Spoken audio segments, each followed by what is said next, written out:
Kumusta po kayo mga kaibigan?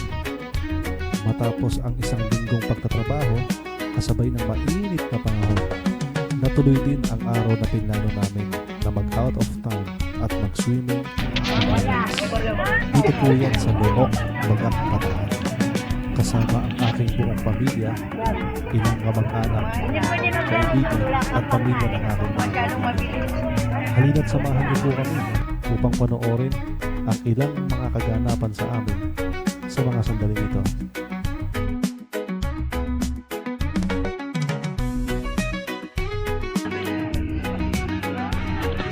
Tayo. Sunod ka doon ha. Ito kay Monek.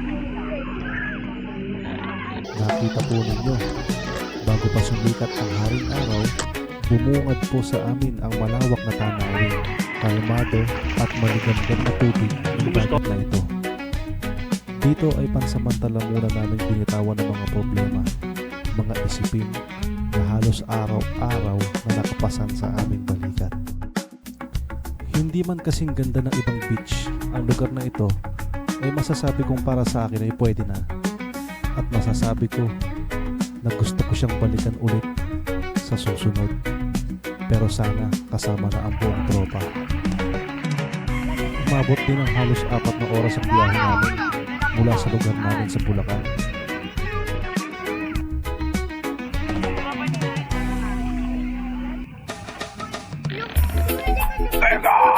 Siya nga pala ang kaibigan namin na si Dan.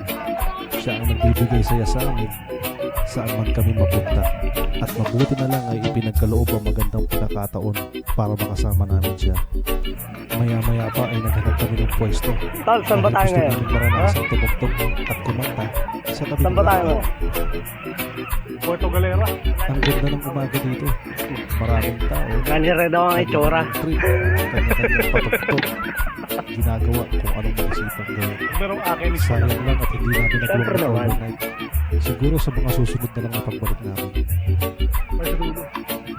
Eto, at humirit na muna kami ng isang kanta.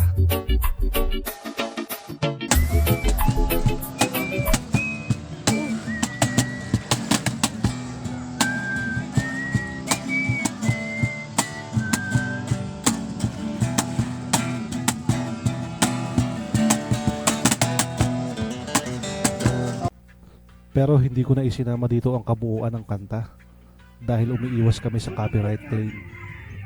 Hindi pa. Abangan nyo po ang susunod kong upload na may kinalaman sa araw na ito. So, ganyan lang po ang buhay. Dapat balanse.